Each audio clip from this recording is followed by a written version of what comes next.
네, 반갑습니다. 자, 느린학습자 11강인데요. 공감, 경청, 질문을 통한 코칭 대화법에 대해서 함께 하도록 하겠는데요. 자, 제가 녹화를 놓쳐가지고요. 자, 10분 쉬고 지금 2차 시하면서 다시 요약 정리하는 식으로 함께 하도록 하겠습니다. 자, 목차고요. 자, 코칭 대화법의 필요성. 자, 코칭의 대화법은 왜 필요한지, 느린 학습자에게 코칭 대화법이 왜 중요한지, 그리고 코칭 대화법이란 무엇인지, 자, 이런 것들에 대해서, 하고요. 또 기대 효과는 어떤 것들이 있는지, 자, 이런 것들에 대해서 간략하게 함께 나눈다면, 자, 전통적인 교육 방식의 한계 때문에 우리 느린 학습자들은 특히 뭐 일방적인 지시나 평가 중심의 교육은 우리 아이들에게 좀 맞지가 않죠. 그래서 더욱더 자존감을 떨어뜨리게 하고요. 자, 학습 동기를 떨어뜨리게 하는 그런 획일적인 교육에는 자, 맞지를 않죠. 그래서 이제 코칭의 철학은 모든 사람은 자기 안에 답을 가지고 있다가 코칭의 철학입니다. 그런데 단순히 자기 안에 다 답이 있는데 그 답을 발견하지 못할 뿐이죠. 그렇기 때문에 자, 코칭 대화를 통해서 스스로가 자기 안에 있는 답을 스스로 찾아낼 수 있도록 돕는 것. 자, 그런 것들이 이제 코칭 대화법이라고 하겠는데요. 이 코칭 대화법은 자, 공감, 경청, 질문을 통해서 일단 공감을 해주고 해야 신뢰관계가 형성이 되겠죠. 그래야만 신뢰관계가 형성이 돼야 마음을 열고 싶죠. 그죠? 자, 신뢰관계도 형성이 안 됐는데 내가 선생님한테 말하고 싶은 게 있을까요? 선생님을 믿을 수가 없는데. 자, 그래서 신뢰관계가 형성이 되기 위해서는 공감이 중요합니다. 그죠? 이런 코칭 대화법을 통해서 기대되는 효과는 일단 자존감이 향상됩니다. 그리고 학습 동기가 촉진되고요. 문제 해결 능력도 발달하고요. 긍정적인 관계 형성도 가능합니다. 자, 코칭 대화법의 정의와 목적을 보면, 코칭은 학습자가 스스로 생각해 답을 찾도록 돕는 대화라고 했습니다. 그래서 일방적인 지시 대신 쌍방향 소통이 중요하고요. 자, 자기 내면의 성장과 자기 주도성을 강화시키는 것. 자, 이런 것들이, 자, 코칭 대화법의, 자, 목적이라고 하겠습니다. 자, 느린 학습자 지도에서 코칭 대화법이 왜 필요할까요? 앞에서 말씀드렸듯이, 자, 느린 학습자는 반복 실패로 인해서 자존감이 떨어져 있는 경우가 많죠. 그래서 스스로 생각할 기회를 제공하고요. 기다려주는 게 중요합니다. 자, 작은 성공으로 자신감을 회복시켜주는 자, 계기가 될 수 있고요. 이런 자존감 회복과 함께 신뢰가 쌓이면 정서적으로 안정이 되고요. 그러다 보면 자, 학습 동기가 회복되고 유발되기도 하죠. 자, 코칭 대화법의 3요소는 자, 뼈대죠, 뼈대. 자, 공감, 경청, 질문인데요. 공감은 학습자의 마음을 이제 이해하는 거예요. 역지사지하는 마음. 자, 그 사람이 되어 보는 거죠. 그 사람의 행동을 그대로 따라해 보는 것. 그 사람이 되어 보는 것. 이런 것들이 공감인데요. 자, 이 공감을 통해서 자, 학습자의 마음을 이해하게 되는 거죠. 그래서 자, 감정을 인정하고요. 있는 그대로 수용해야 합니다. 모든 사람의 감정은 다 소중한 거죠.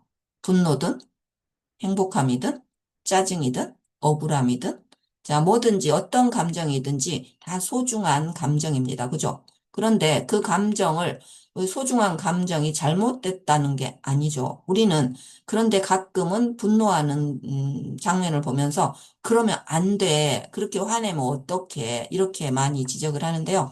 그러면 안 되죠. 그죠? 그 상황에서 그 친구는 그렇게 화가 날 수밖에 없어요. 그죠? 그래, 선생님이 들어보니까 선생님이라도 화가 많이 날 것 같아. 선생님이어도 목소리가 엄청 커질 것 같아. 그렇지만 우리는 화가 난다고 다 화나는 대로 행동하면 안 되는 건 알지? 하면서, 자, 우리가 계절이 바뀌면, 자, 반팔을 입어야 할 때가 있고, 털옷을 입어야 될 때 있고, 비가 오면 우산을 써야 될 때가 있고, 자, 털모자, 털장갑, 부츠를 신어야 할 때가 있듯이, 우리 감정이 계절이 바뀐다고 그 계절이 잘못된 게 아니듯이, 우리의 어떤 감정도 다 소중한 거예요.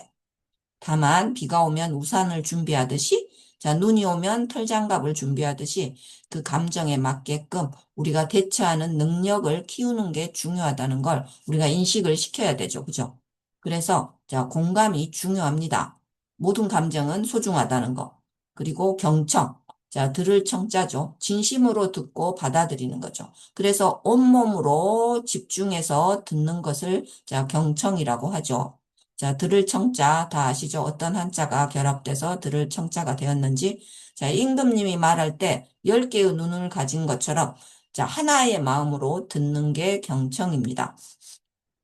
자, 질문. 세 번째 중요한 키워드죠. 스스로 생각하도록 이끄는 질문을 해야 하는데요. 생각을 확장시키죠, 질문은. 그리고 스스로 답을 찾게 만듭니다. 질문을 통해서. 그리고 그 사람 내면에 있는 그 사람만의 가지고 있는 생각들을 내가 알 수가 있어요. 질문을 하면. 그죠?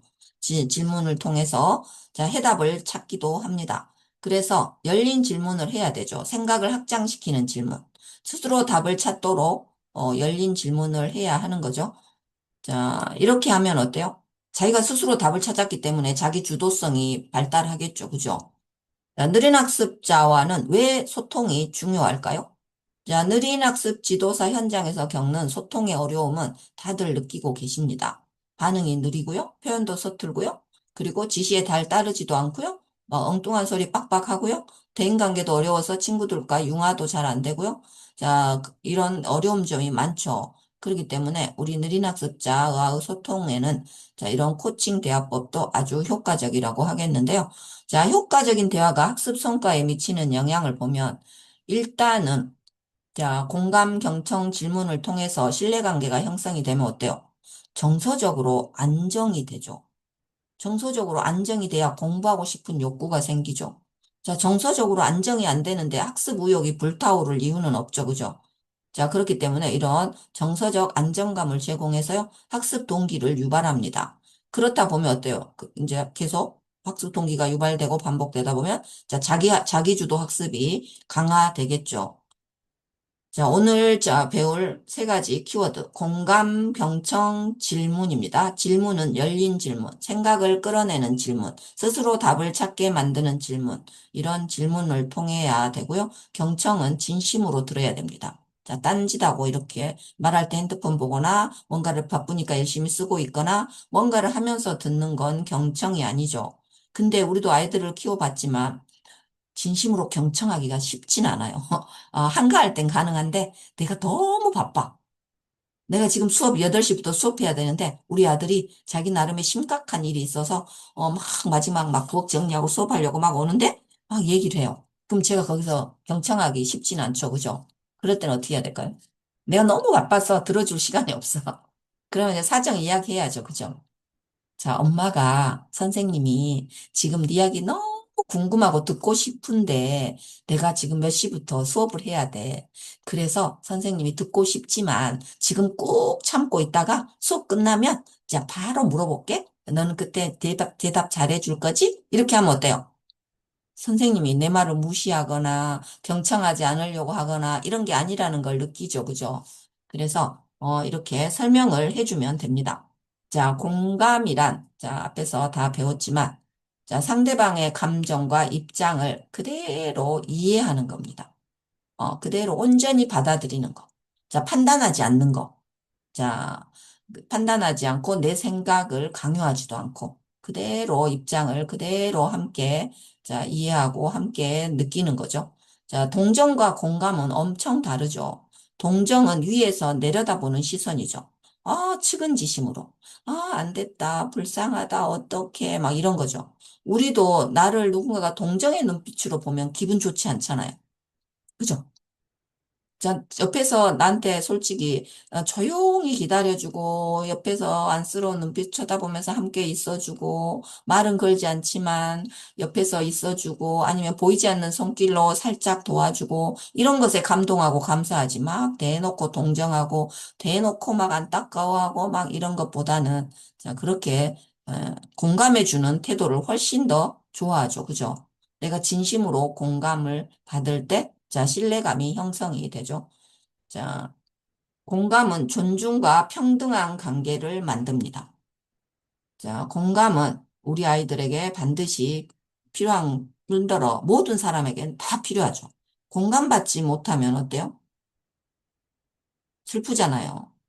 남편에부터 공감받지 못한다. 그러면 한 지붕 안에 살지만 정서는 따로따로인 거죠. 그죠? 한 지붕 두 가족. 자, 영원히 한 지붕 두 가족인 거죠. 한 지붕 두 가족. 자, 공감은 심리적 안정과 신뢰감을 형성하고요. 학습 동기와 자신감 회복의 출발점이기도 합니다. 자, 공감의 기본 원리는 학습자의 감정을 있는 그대로 인정하기입니다. 자, 판단하지 않고요. 이해하려는 태도이고요. 학습자의 입장에서 세상을 바라보는 겁니다. 그래서 아이고 힘들었겠구나. 아유 속상했겠다. 자, 이렇게 감정을 언어로 반영해 주는 거죠. 왜 그랬어? 니 왜 그래? 무슨 일 있었어? 이렇게 접근을 하면 우리 아이들은 어때요? 따지는 것처럼 들리겠죠. 그죠? 어. 자, 학습자가 경험한 상황을 그 아이의 시각에서 이해하려고 노력해야 됩니다. 그러면 평가하는 마음이라든가 선입견이라든가 이런 것들을 내려놔야겠죠.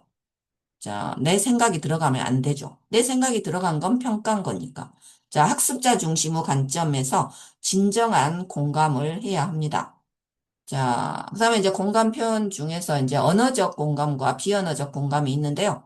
자, 언어적 공감은 뭘까요? 힘들었겠구나. 많이 속상했겠네. 너 기분 진짜 안 좋을 것 같아. 자, 이렇게 학습자의 감정을 내가 말로 표현해 주는 거죠. 그게 바로 이제 언어적 공감이죠.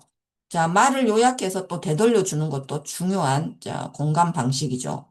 자, 네 말은 이런 뜻이라는 거지. 네가 느낀 생각은 이런 생각이라는 거지. 이렇게 말을 다시 정리해서 재확인시키는 과정.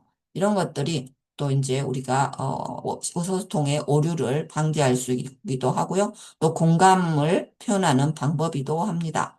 자, 공감 표시 시 주의할 점은 과도한 동정은 피해야 됩니다.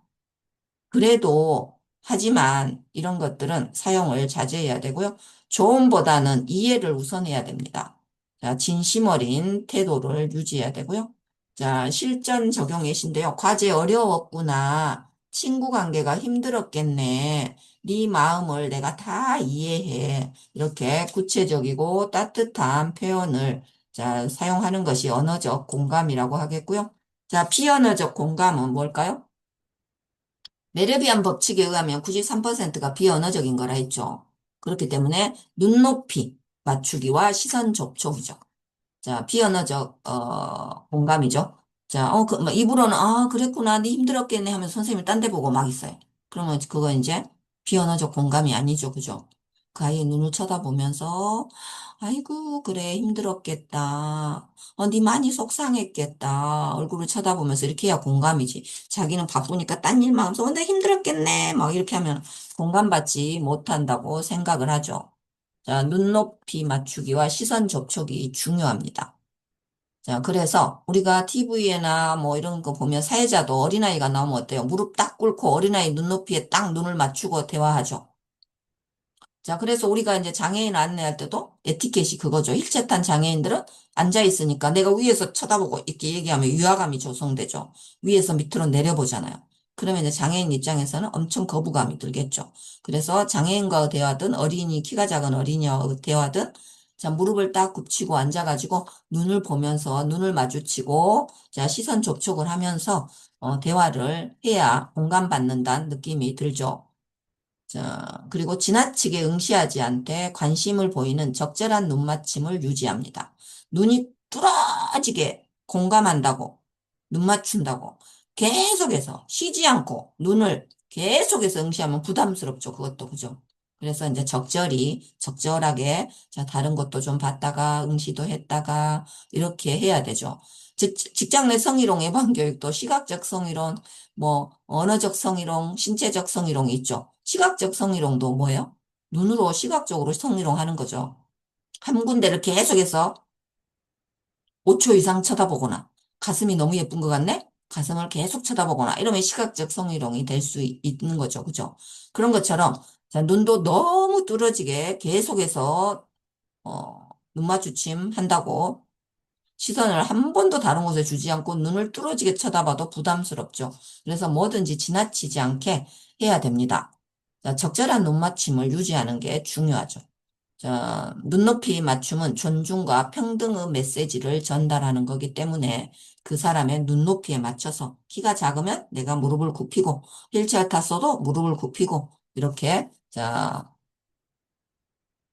눈의 높이를 맞춰야 되죠. 그리고 따뜻한 목소리 톤으로 사용을 해야 되고요. 적절한 신체 접촉과 거리도 유지해야 됩니다. 그죠? 자, 차분하고 부드러운 목소리 톤으로 말을 해야 되고요. 급하거나 날카로운 오전은 학습자를 위축시킵니다. 그리고 필요시 어깨를 가볍게 토닥이거나 손을 잡아주는 것도 자, 효과적인 비언어적 공감 방식이죠. 그런데 가끔은 우리가 사랑의 언어 했지만 신체적 접촉을 유난히 싫어하는 친구들도 있어요. 그냥 거부감. 손대지 마세요. 만지지 마세요. 막 이렇게. 그런데 그런 친구들한테는 어때요? 아, 얘가 사랑 연어가 스킨십이 저 맨 뒤인 친구한테는 스킨십을 자제해야 되죠. 그죠? 그런데 이제 스킨십을 좋아하는 친구 같으면 어때요? 자꾸 토닥토닥 해주고 쓰담쓰담 해주고 손도 잡아주고 막 안아주고 이러면 공감받는다 생각하고 존중받는다 생각하고 사랑받는다 생각을 하겠죠. 그래서 이제 아이마다 상황에 따라서 자 달라져야 하는데요.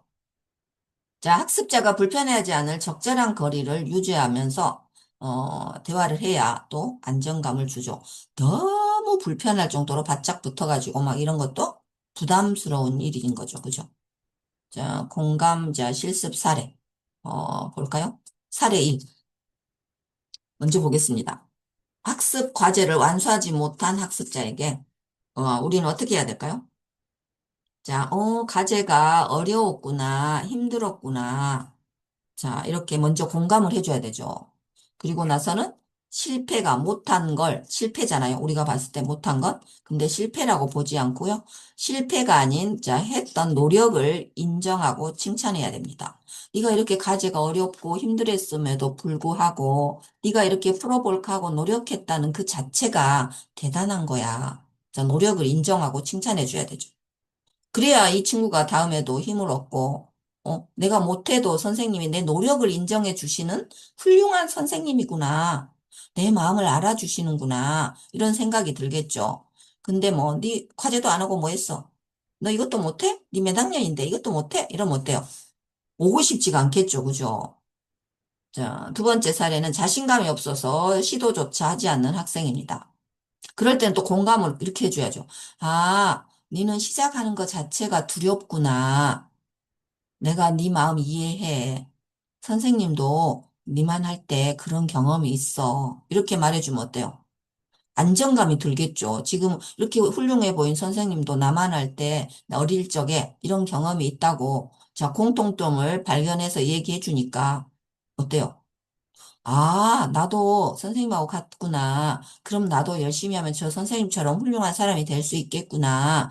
내가 이렇게 시작하는 것 자체가 두려운 감정은 자, 나쁜 것도 잘못된 것도 아니구나. 아, 살다 보면 그런 수도 있는 거구나. 이런 생각을 하겠죠. 그죠? 그래서 우리 친구들은 작은 성공 경험을 만들어 줘야 됩니다. 천천히 해도 괜찮다는 것을 얘기해 줘야 되죠. 그죠? 어, 천천히 해도 괜찮아. 기다려줄게. 자, 이런 괜찮다는 말을 반드시 해줘야 되고요. 또 또래 관계에서 어려움을 겪는 학습자는 자, 친구 관계가 힘들었겠네. 니 참 힘들겠다. 이렇게 공감해 주는 거죠. 자, 학습자의 감정을 충분히 들어줘야 됩니다. 그리고는 이제 해결 방법을 찾아봐야 되죠. 너 힘들었겠구나 하고 끝나버리면 안 되죠. 공감을 했으면 자, 또 잘 듣고 경청하고 공감했으면 질문을 통해서 학습자가 스스로 답을 찾도록 우리가 안내를 해야 되죠. 그죠? 그러면 네가 친구 관계가 힘든데 자, 가장 힘든 점은 뭐야? 그럼 이것도 힘들고요. 저것도 힘들고요. 이것도 힘들고요. 막 나열해요. 그러면 이 중에서 지금 당장 해결하고 싶은 힘듦은 어떤 힘듦이야? 또 물어보는 거죠. 그러면 이제 이 친구가 말했던 거 세 개, 네 개 중에 자, 지금 당장 변화가 필요한 건 이거예요. 지금 당장 해결하고 싶은 건 이거예요. 그럼, 아, 그렇구나. 그렇다면 이 가장 해결하고 싶은 1순위를 네가 해결하기 위해서는 네가 당장 할 수 있는 행동은 뭐가 있을까? 물어보는 거죠. 선생님이 알아서. 그럴 때는 친구한테 네가 먼저 다가가 봐. 네가 먼저 놀자고 해봐. 이렇게 답을 주면 안 되죠. 어. 도저히 안 되는 친구들은 그런 멘토링도 해야 되지만, 이제 스스로 답을 찾을 수 있는 친구들은 최대한 답을 찾도록 노력을 해야 되죠.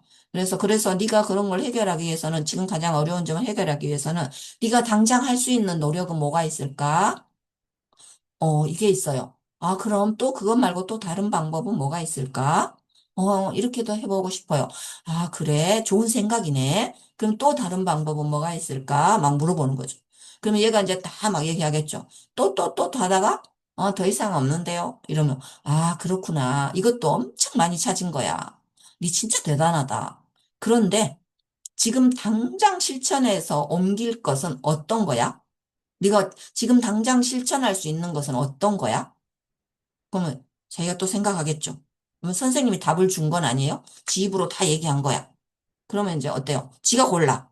아, 제가 지금 당장 실천할 수 있는 것은 이 방법이, 이건 할 수 있을 것 같아요.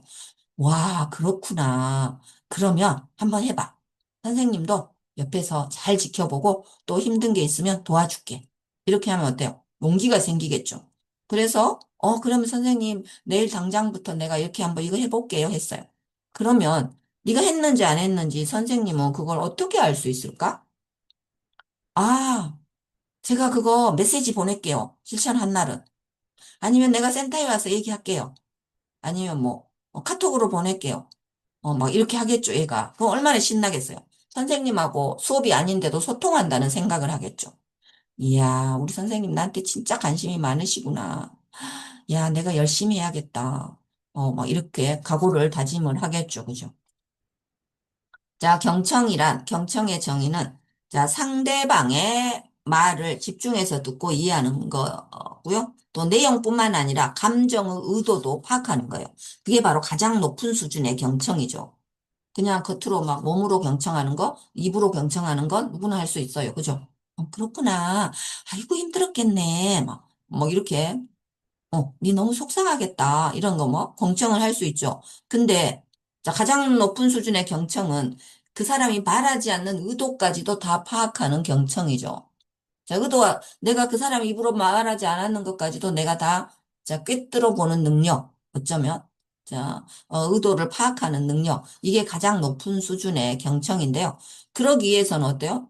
주의 집중해서 그 사람의 비언어적인 행동 하나하나까지도 놓치지 않고 잘 관찰을 해야 가장 높은 수준의 경청이 될 수 있겠죠. 자, 듣기와 경청은, 듣기는 소리를 수동적으로 받아들이는 거고요. 경청은 마음과 생각을 모아서 적극적으로 이해하면서, 자, 반응과 공감을 표현하는 게 바로, 자, 경청입니다. 그래서 이제 듣기와 경청은 다르죠. 자, 그 다음에 이제 경청의 필요성, 말하지 않아도 다 알죠, 그죠? 자, 느린 학습자에는 자, 표현에 시간이 필요합니다. 그래서 느리기 때문에 기다려줘야 되고요. 경청은 학습자에게 존중받는다는 느낌을 받게 하죠. 빨리 해라. 막 재촉하고, 니 뭐하니? 막 이러면 어때요? 존중받는다는 느낌을 못 받고 다그친다는 느낌을 받게 되겠죠. 자, 다음은 이제 경청의 3단계. 1단계 주의 집중하며 듣기. 자, 학습자에게 온전히 집중하면서 다른 생각은 차단하고 눈맞춤과 자세로 관심을 표현하면서 듣는 걸 자, 1단계 주의 집중 경청이라고 합니다. 2단계 자, 이해하며 듣기인데요. 학습자의 말을 의미를 파악하면서 듣는 거죠. 그리고 감정과 욕구를 이해하면서 듣는 거고요. 자, 맥락 속에서 듣는 거죠. 그리고 선입견 없이 듣는 겁니다. 3단계는 반응하며 듣는 단계인데요. 자, 고개를 끄덕이면서 반응하고요. 맞장구와 공감을 표현을 하고요. 자, 요약하여서 확인까지 하는 겁니다. 자, 요약 확인. 그리고 적절한 질문으로 계속해서 더 심도 있게 깊이 있는 대화로 들어가는 것. 그래서 그 사람이 말하지 않는 의도까지도 자, 파악을 하는 거. 이런 게 이제 3단계 경청에 해당이 된다고 하겠습니다. 자, 효과적인 경청의 기술은 적극적 경청. 자, 다 앞에서 얘기했죠? 그다음 반영적 경청. 자, 말 그대로 학습자 말을 다른 표현으로 되돌려 주는 거죠. 그러니까 요약 정리해가지고 숨겨진 감정 욕구를 확인하는 경청이죠. 네 말은 이런 뜻이구나. 자, 네가 이런 말을 한 것은 이런 감정이 있기 때문에 그렇게 말한 것이구나. 이렇게 자, 이해를 확인하고 생각을 명확히 하도록 돕는 그런 반영적 경청이죠. 자, 환영적 경청의 실천 기술을 보면 학습자의 말을 다른 표현으로 바꾸어 확인하기. 또 숨겨진 감정과 욕구 파악하기. 자, 네 말은 뭐뭐라는 뜻이구나. 이렇게 활용하기. 그 다음에 이제 감정 반영하기. 그 사람의 감정을 반영하는 거죠. 힘들었겠구나. 속상했겠구나. 자, 이런 반영적 경청이 있고요. 자, 경청을 방해하는 요소들은 선입견과 판단이죠. 자, 미리 결론을 내려버려요. 선입견으로. 그럼 그렇지 뭐. 네가 그걸 할 수 있겠어?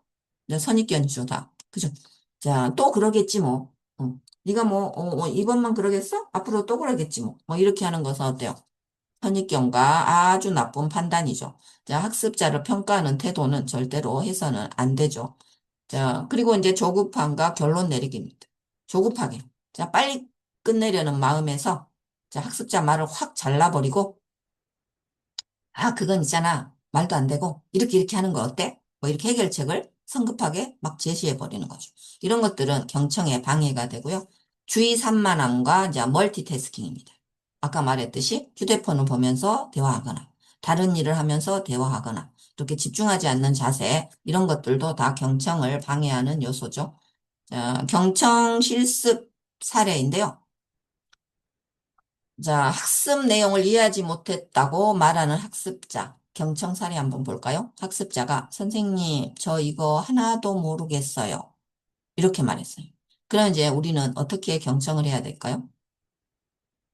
어떤 부분이 어려웠는지 천천히 말해 볼래? 이렇게 물어보면 되겠죠. 그죠?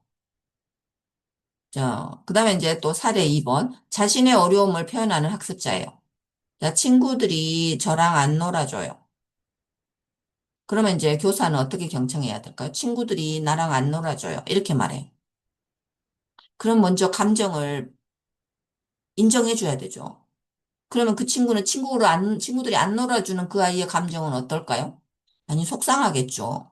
그러면, 아이고야, 많이 속상했겠다. 자, 무슨 일이 있었는지 천천히 선생님에게 말해 줄래? 이렇게 물어보면 어때요? 아유, 선생님이 내 말에 공감도 해주고, 또 질문을 통해서 나한테 관심도 보여주시고, 이러니까 어때요? 선생님한테 감사함을 느끼고 선생님한테 잘 보이고 싶어서 더 노력을 하겠죠. 자, 세 번째 사례는 비언어적 신호로 불편함을 나타내는 학습자입니다.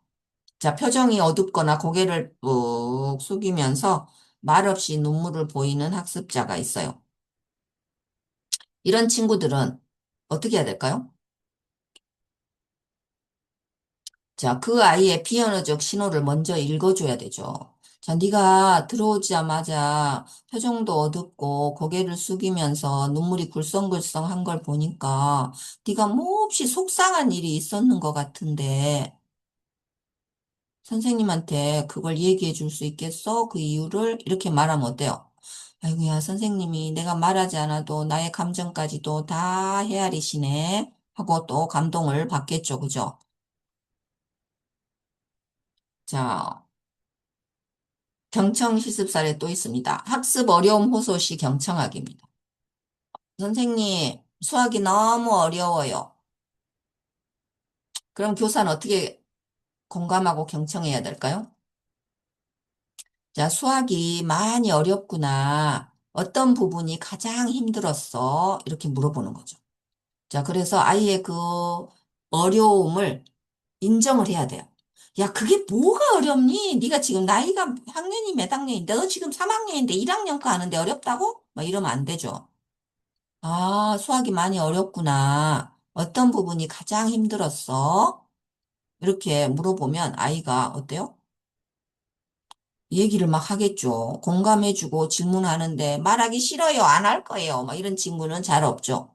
물론 그런 친구가 있을 수도 있어요. 선생님이 이렇게 완벽하게 경청하고 공감해줘도. 어. 자, 감정 표현이 서툰 아이의 말 경청하기. 아이가 말을 더듬거나 표현이 서툴 때 기다려 줍니다. 자, 기다려 주는데요. 어떻게 기다려 줄까요? 아이가 말을 더듬거나 표현이 서툴 때 기다려줘요. 천천히 말해도 괜찮아. 선생님은 자, 기다리면서 네가 말할 때까지 기다렸다가 잘 들을게. 천천히 해도 괜찮아. 급할 필요 하나도 없어. 이렇게 말하면 어때요? 아이가 당황하지 않고 막 불안하지 않고 마음이 편안해지겠죠. 자, 반복되는 질문에 인내심 있게 경청하기. 어떤 친구들은 같은 질문을 여러 번 해도 자, 계속 질문한 친구가 있어요. 답을 해줘도. 물어본 거 또 물어보고, 물어본 거 또 물어보고. 특히 아이들이 많이 그렇죠. 막 말하기 시작하면 15개월, 6개월, 7개월 막 말하기 시작한 친구들이 엄마 이거 뭐야? 엄마 이거 뭐야? 하루 종일 하고 돌아다니잖아요. 어제 물어본 거를 또 물어보고, 그제 물어본 거를 또 물어보고 계속 하잖아요. 그죠? 17개월, 8개월 이런 애들이. 그러면 우리는 어떻게 해요? 야! 너 어제도 물어봤고, 그제도 물어봤는데 또 물어봐. 막 이렇게 뭐라 안 하잖아요. 예뻐가지고. 아, 이거는 뭐야? 이거는 뭐야? 이것은 밥솥이야. 이거는 마사지기야. 이거는 뭐야? 이거는 뭐야? 다 설명해 주잖아요. 질문하는 게 너무 예뻐서 귀여워서. 그죠? 근데 우리는 이제 조금 크면 어때요? 네 어제도 물어본 걸 또 물어봐? 또 잊어먹었어? 기억을 또 못해? 막 이렇게 하죠. 그래서, 자, 아, 많이 궁금한 게 니는 참 많구나. 선생님이 다시 한번 설명해 줄게. 잘 들어봐. 이렇게 하는 거죠. 자, 그래서 인내심을 가지고 반복해서 답을 해줘야 합니다. 자, 그 친구는 일부러 선생님을 귀찮게 해버려야지? 하고 계속해서 묻는 거 아니죠. 그죠? 어. 자, 그 다음에 이제 피아노적 신호 읽고 경청하기인데요. 말은 없지만 표정이 어둡거나 몸을 움츠릴 때 알아차리는 능력이죠. 말은 안 했지만 힘들어 보이는데 무슨 일 있니? 자, 이렇게 비언어적 신호까지도 우리가 잘 경청하고 있다는 걸 우리 아이들에게 인식시키는 방법이죠. 그 다음에 이제 질문인데요. 자, 질문이란 무엇일까요? 자, 다 알죠. 열린 질문, 닫힌 질문, 아까 앞에서 했죠. 그죠? 호칭 질문의 정의와 목적을 보면 학습자 스스로 자, 자기가 스스로 자기 안에 있는 답을 찾도록 자, 생각을 확장시키는 질문을 하는 거죠. 자, 그래서 이 질문을 통해서 답을 찾아가는 과정을 우리는 지원하는 거죠. 옆에서 동반자가 돼가지고. 내가 앞에 가는 리더가 아니고요. 뒤에 따라가는 자, 보호자도 아니고요. 그냥 옆에 동반자 개념이죠. 코칭은. 그래서 탁월한 질문을 통해서 그 사람 안에 답을 스스로 찾아가게 돕는 과정이 코칭 질문의 자, 목적이라고 하겠습니다. 자, 이렇게 코칭 질문을 하면 자기 주도성이 향상이 되죠. 자기가 스스로 답을 찾았기 때문에 문제 해결력도 발달을 하고요. 자기 주도성이 무엇보다도 향상이 되죠. 그러면 어때요? 당연히 내면의 힘이 커져서 어딜 가나 조금은 당당해지고, 자, 뭐든지 도전하고 싶은 욕구가 생기고, 이렇게 되겠죠. 일반 질문과 코칭 질문은 차이인데요. 일반 질문은 그냥 정보 확인 목적이에요. 코칭은 질문은 사고 확장이 목적입니다. 자, 자기 안에 답을 찾도록 생각의 폭을 넓히도록 하는 게 자, 코칭 질문의 일반 질문과의 차이점이겠죠. 일반 질문은 뭐 했니? 이렇게 한다면 코칭 질문은 어떻게 하면 될 수 있을까? 어떻게 하면 할 수 있을까? 이렇게 스스로 자기 안에 답을 찾게 하는 질문을 하는 게 바로 코칭 질문이라고 하겠습니다. 자, 느린 학습자에겐 질문의 힘이, 자, 생각할 시간을 제공해야 되고요. 자, 자신감 회복을 지원해야 되고요. 성공 경험을 축적할 수 있도록 하는 질문을 해야 되고요. 학습 동기를 강화시키는 방법의 질문을 해야 하겠습니다. 자, 질문을 통한 사고력 확장, 생각의 폭이 넓어진다고 했죠. 니는 어떻게 생각해? 이렇게 스스로 답을 찾도록 돕는 질문이죠. 우리가 아이들을 키울 때도 폐쇄적 질문만 막 하는 애들은 머리도 발달이 안 되죠. 공부 대부분 못할 확률이 높아요. 계속 엄마가 명령만 했어. 이거 해라. 몇 시에 일어나면 손 씻고 밥 먹고 학교 갔다 오면 숙제하고 뭐 하고 뭐 했나? 안 했나? 계속 이렇게만 하면 어때요? 얘가 머리를 안 써요. 생각을 안 해. 그러니까 당연히 공부 못 하죠. 근데 계속해서 열린 질문을 하는 거죠. 생각의 폭을 넓히는 질문. 자, 학교 갔다 오면 손을 안 씻는 아이가 있어. 그 막 간식을 막 더러운 손으로 막 먹어. 그럼 엄마가 네 손 씻고 간식 먹으라 했나 안 했나? 이러면 했어요. 이러고 가서 손 씻으면 끝이죠. 근데 열린 질문을 하면 어떻게 할까요? 학교 갔다 오면 우리는 무엇부터 해야 될까? 이렇게 얇은 질문하는 거죠. 그러면 이제 얘가 생각을 하겠죠. 아, 맞네. 오염된 손부터 씻어야 되네.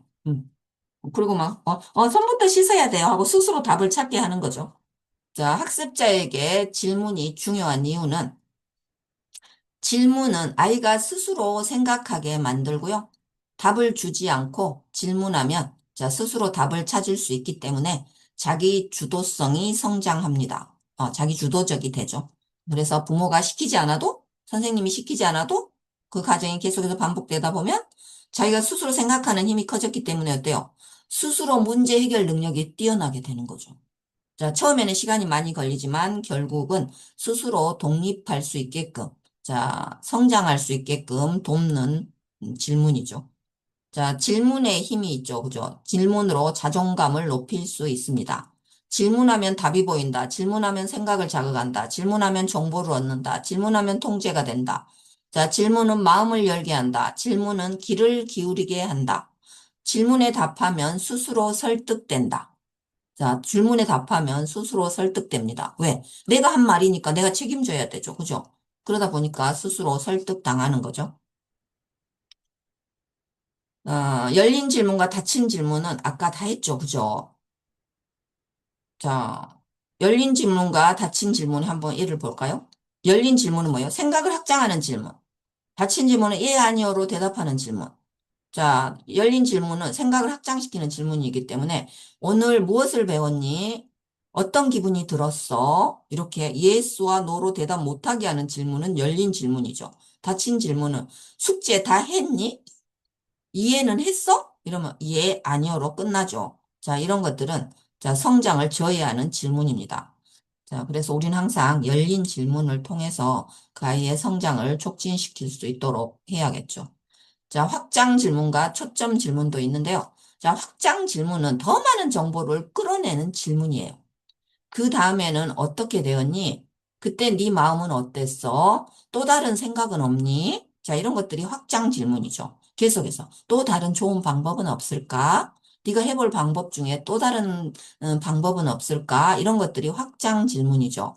학습자가 자신의 경험과 생각을 자, 풍부하게 표현하도록 격려하는 질문이 확장 질문이고요. 초점 질문은 핵심을 명확히 하는 질문인데요. 자, 네가 가장 어려웠던 부분이 뭐야? 그럼 초점이 딱 음, 정확하게 딱 고정이 되죠. 지금 네가 가장 하고 싶은 것은 뭐야? 이렇게 자, 핵심 문제를 정확히 파악하는 데 도움이 되는 건 자, 초점 질문입니다. 자, 다음은 또 효과적인 질문 기법 중에서 생각을 여는 질문 한번 볼까요? 자, 너는 어떻게 생각해? 자, 넌 무엇이 궁금해? 어떤 부분이 어려웠어? 자, 이런 질문들은 자, 학습자의 사고를 자극하는 질문이죠. 그래서 이런 효과적인 질문으로서 생각을 여는 질문의 대표적인 예라고 하겠습니다. 자, 그 다음에 이제 해결을 돕는 질문이 있습니다. 효과적인 질문 방법 중에서 이제 해결을 도와주는 질문. 어떻게 하면 좋을까? 또 다른 방법은 없을까? 이렇게 학습자 스스로 해결책을 생각하도록 유도하는 질문이죠. 자, 우리 함께 방법을 찾아볼까라고 시작하면 좋겠죠. 자기 표현을 못하는 친구들은. 선생님하고 함께 같이 해결책을 한번 찾아볼까라고 시작을 해도 되겠죠. 혼자서 못 찾는 친구는. 자, 여러 가지 가능성을 열어두고 탐색을 합니다. 자, 작은 아이디어도 긍정적으로 반응하면서, 와, 대단한 생각이야. 와, 너는 그런 생각을 다 했네. 오, 선생님 감동인데. 막 이렇게 하면 어때요? 얘가 자존감이 막 올라가겠죠. 그죠? 자, 네가 할 수 있는 것은 무엇일까? 자, 학습자의 능력과 자원에 초점을 맞추는 거죠. 네가 잘할 수 있는 것부터 한번 시작해 보자. 자, 실천 가능한 작은 단계로 우리 나누어서 1단계, 2단계, 3단계 한번 해보자. 이렇게 하면 어때요? 자신감도 생기고, 주도성도 생기고, 이렇게 되겠죠. 그죠? 자, 피해야 할 질문인데요. 비난이나 평가가 담긴 질문은 피해야 합니다. 왜 이것도 못해? 넌 애 왜 항상 그래? 이런 질문들은 학습자를 기죽게 만들죠. 그죠? 그리고 자존감을 바닥치게 만듭니다. 자, 왜로 시작하는 추궁형 질문도 자, 피해야 할 질문인데요. 왜 안 했어? 니 왜 그랬어? 자, 이러면 있잖아. 왜 안 했어? 이런 변명에 초점을 맞추죠. 엄마, 내가 이거 안 한 거는 어쩌고 저쩌고, 막, 친구가 짜증나게 해가지고 내가 학교에서 못했어. 막, 이렇게 하겠죠. 변명만 하겠죠. 그죠? 그래서, 자, 방어적인 태도만 만들게 하는 질문입니다. 자, 너무 복잡하거나 어려운 질문은 한 번에 여러 가지를 질문한다던가, 추상적인 개념이 어려운 우리 느린 학습자한테 추상적인 질문을 한다던가, 이런 질문은 자, 피해야 할 질문이라고 하겠습니다. 그래서 질문에도 하나씩 하나씩 질문해야 되죠. 자, 두 개, 세 개 막 하면 우리 느린 학습자들은 어때요? 특히나, 적응이 안 되죠. 막 머릿속에 들어오는 게 없죠. 그럼 또 말 안 하게 되죠. 뭘 대답해야 될지 모르니까. 자, 그러면 이제 계속해서 악순환 반복이 되겠죠. 자, 질문 실습 사례인데요. 학습 동기가 낮은 학습자에게는 요즘 무엇이 관심 있어? 네가 좋아하는 것으로 시작해 볼까? 자, 이런 것들은 학습 동기가 낮은 친구들에게 자, 좋은 질문이 되겠죠. 너는 요즘 무엇에 관심이 있니? 이러면 요즘 저는 축구에 관심이 있어요. 아니면 게임에 관심이 있어요. 뭐 이렇게 할 수 있겠죠. 그래? 그러면 네가 좋아하는 축구를 하면서 한번 해볼까? 뭐 이런 것도 좋은 방법이 되겠죠. 그죠? 그러면 어때요? 얘가 수학 공부를 두 번 2 더하기 3, 뭐 3 더하기 5 이런 걸 수업하는데 관심이 없어. 아예 안 하려고 해. 그러면 이제 네가 요즘 관심 있는 건 뭐야? 제일 하고 싶은 놀이는 어떤 거야? 이러면 이제 저 축구가 하고 싶은데요. 이러면 축구를 통해서 수학을 하는 거죠. 자, 문제 해결 과정에서 막힌 학습자에게는 어디까지 이해했니? 자, 다음 단계는 뭘까? 이런 질문이, 자, 문제 해결 과정에서 막힌 학습자에게 하면 좋은 질문이겠고요. 자신감이 부족한 학습자에게는 이전에 잘했던 기억은 뭐가 있어? 네가 제일 좋아하고 잘하는 건 뭐야? 자, 이렇게 해서 자기가 과거에 자, 성공했던 경험들을 떠올리게 하는 거죠. 그리고 이제 네 번째는 산만한 학습자에게는 지금 네 마음은 어때? 라고 물어보는 거죠. 산만해가 막 정신이 없어. 자, 집중하려면 뭐가 필요할까? 하면서, 편안한 환경을 만들어 주는 거죠. 그 다음에 이제 또래 관계 어려운 친구는 친구와 어떻게 지내고 싶어? 물어보는 거죠. 자, 네가 할 수 있는 것은 뭐야? 친구하고 잘 지내기 위해서 네가 당장 아까 앞에서 한 거하고 똑같죠? 네가 당장 할 수 있는 것은 뭐가 있을까? 또 뭐가 있을까? 또 뭐가 있을까? 이렇게 해서 이제 최선의 최고 우선순위를 설정해서 지금 당장 관계 개선을 위해서 아이가 선택할 수 있는 방법을 지지하고 선택해서 실현하도록 해야겠죠. 자, 정리를 하면 자, 질문 기법을 실제 정리를 해보면 얘보다는 어떻게, 무엇으로 질문하기. 자, 선택권을 주는 질문 만들기. 자, 아이가 스스로 결정할 수 있도록 돕는 질문을 해야 합니다. 자, 이거 중에서 넌 어떤 게 좋아? 자, 어떤 방법으로 해볼래? 이렇게 선택지를 주는 거죠. 그리고 얘보다는 어떻게, 무엇으로 질문을 하는 거죠. 왜는 비난처럼 느껴질 수 있기 때문에 어떻게 하면 좋을까? 무엇이 필요할까? 이렇게 자, 구체적이고 해결 중심적인 질문이 자, 더욱더 안전하고 효과적인 질문법이라고 하겠습니다. 그리고 이제 작은 성공을 발견하는 질문. 그죠? 오늘 잘한 것은 뭐였어? 어떤 부분이 어제보다 더 나아졌어? 이렇게 질문하는 거죠. 미래지향적인 질문. 자, 목표를 설정하고 미래지향적인 질문은 어떤 질문이 있을까요? 자, 과거가 아닌 미래에 초점을 맞추는 질문인데요. 다음엔 어떻게 해보고 싶어? 네가 이루고 싶은 건 뭐야? 이렇게 자, 목표 지향적 질문으로 희망과 동기를 키워야겠죠. 자, 공감, 경청, 질문의 통합. 자, 세 가지 기술을 순서대로 활용하는 거죠. 공감, 마음의 문을 열고, 자, 공감을 통해서, 경청을 통해서 더 깊이 이해하면서 질문으로 스스로 답을 찾게 하는 겁니다. 자, 실제 대화 흐름에서는 이제 힘들었겠구나. 공감이죠. 무슨 일이 있었어? 경청이죠. 듣고 싶은 거죠. 자, 그러면 이제 질문, 문제 해결을 위해서 그럼 어떻게 하면 좋을까? 그 문제를 해결하기 위해서 네가 가장 먼저 실천할 수 있는 방법은 뭐가 있을까? 이렇게 자, 얘기를 하는 거죠. 자, 실전 시나리오도 있고요. 자, PPT는 제가 수업 끝나고 올려드리도록 하겠습니다. 자, 시나리오 보시고요. 자, 학습자의 마음을 이해하고 인정하기, 공감, 경청, 온전히 집중하여 듣고 반응하기, 질문, 스스로 생각하고 답을 찾도록 돕기. 자, 이 세 가지 기술을 통합적으로 활용을 해서, 우리 아이들이, 자, 상황에 따라 유연하게, 자, 잘 적용할 수 있도록 공감하고, 경청하고, 탁월한 질문을 통해서 자기 안에 있는 답을 스스로 해결할 수 있도록, 자, 성장, 발전할 수 있도록 우리가 옆에서 동반자가 되어 주어야겠죠. 그죠? 자, 다 얘기한 거네요. 자, 오늘 강의는 시간이 다 돼서요. 자, 마무리하고요. 우리 선생님들 혹시 질문 있으신가요? 질문. 질문 없으세요? 자, 질문 없으시면 사진 하나 찍고 수업을 마치도록 하겠습니다. 자, 얼굴 보여줄 수 있는 선생님 보여주시고요. 얼굴 보여줄 수 없는 선생님은 안 보여주셔도 됩니다.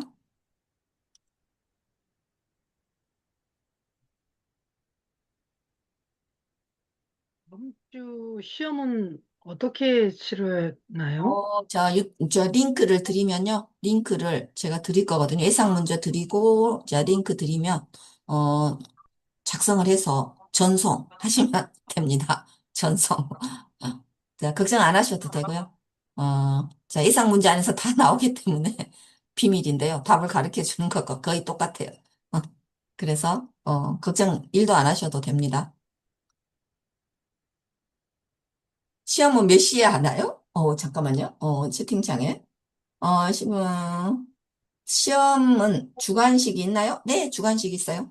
시험은 몇 시에 하나요? 저건 자유예요. 일주일 안에 보시면 됩니다. 그런데 어, 수료식 전까지는 봐야겠죠. 하루 전까지는. 그래야 자격증도 발급하고 뭐 이런 것들을 하겠죠. 하루 전이 아니고 그 얼마 안 되니까 이틀 전에는 보세요. 아시겠죠? 그러니까 다음 주 우리가 목요일에 수업이니까 화요일까지는 보시면 좋겠죠. 그래서 자, 자격증을 발급을 자, 안 받으실 분들만 저한테 얘기하시고요. 얘기 안 하신 분들은 다 발급받는 걸로 알고 있겠습니다. 나는 수료증만 필요해 하면 수료증만 신청하시면 되고요. 그리고 자격증 발급비는 응시료 플러스 10만 원. 네, 이미 다 지불하신 선생님도 계시고요. 지불 안 하신 분도 계시고요. 다 다양하니까 본인들이 더 잘 아시겠죠? 지불했는지 안 했는지 헷갈릴 수도 있고요. 헷갈리신 분은 저한테 여쭤보시고요. 자, 또 궁금하신 거 있으신가요?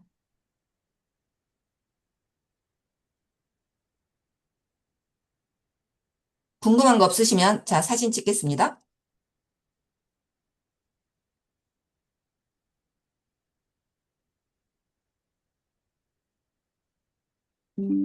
자, 한 번만 더 찍을게요. 자, 인원 많아가지고 한 장으로 안 되네요.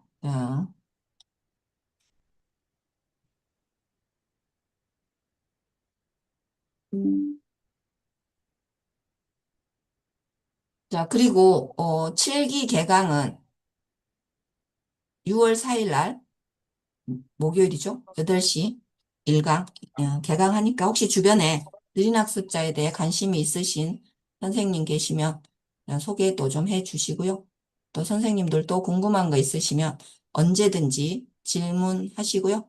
그리고 지금 이제 미리 말씀드리면 1급 과정을 희망하신 선생님들께서는 1급 과정을 신청하시면 되겠습니다.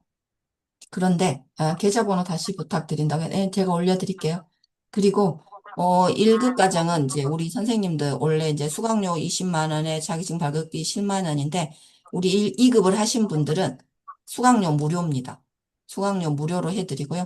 자, 자격증 발급비만 자, 지불하시면 되니까 1급 과정까지 함께 하시고요. 1급 과정에서 잘 하시면 강사 활동도 하시고 자격증 발급비도 안 받으시고 자, 지금 이제 3기 1급을 하고 계시는데요. 한 45명, 50명 되시는데 시연을 안 하시려고 하세요. 그래서, 이제, 1팀, 2팀, 3팀이 있는데, 1팀, 2팀은 한 분씩밖에 안 해가지고요. 그분들이 다 1등 했어요. 무조건 1등, 혼자 하니까. 자격증 발급비도 안 내고, 강사도 활동할 수 있는데도, 그럼에도 불구하고, 안 하시더라고요. 기수에 따라 다 달라요. 어떤 기수는 막, 제가 할래요, 저가 할래 해가지고 막 40명인데 40명 거의 다 한 기수도 있고요. 뭐 50명인데 한 3명 한 기수도 있습니다. 안 하려고 해가지고. 어쨌든 그러니까 경험이거든요. 제가 하는 건 경험이에요. 한번 해보는 것과 해보지 않는 것은 엄청난 차이가 있습니다. 한 10분 동안 시연하는데 내가 그 10분을 위해서 또 노력하잖아요. 그럼 내가 얼마나 모르겠어. 긴장하겠어요. 내가 감기가 많이 실제로 이거 어, 잘 안 될 수 있어요. 이거 속고 뽑힌 해제하고요. 상황에서 어땠어? 안 되네. 아예 안 되네. 자, 음소거 다른 해제하고. 빌려쓰기에도 자, 원래 자기도 모르게 음소거가 해제돼 버립니다. 자, 그래서 내가 10분 시연하고 안 한 거 차이는 엄청난 차이가 납니다. 가장 효과적인 학습법은 내가 시연하는 거죠. 아이들을 가르쳐 보는 거죠, 직접. 그것만큼 효과적인 학습법이 없어요. 그죠? 그게 최고의 학습법이죠. 그래서 이제 1급 과정에, 2급 과정은 시연은 없어요. 근데 이제 1급 과정에 오시면 시연도 있습니다. 그러면 이제 그분들이 다 같이 하는 말씀이 너무 유익하대요. 자기가 시연 한번 해봄으로써. 근데 사람들이 이걸 왜 안 하는지 모르겠다. 이렇게 말씀을 하세요. 그래서 지금 현재 강사로 활동하시는 선생님이 7분 계시고요. 이번에 또 이제 3명이 합류하셔서 10분이 활동을 하십니다. 우리 선생님들 중에도 자, 활동하실 선생님이 탄생할 줄 믿습니다. 자, 수고하셨습니다.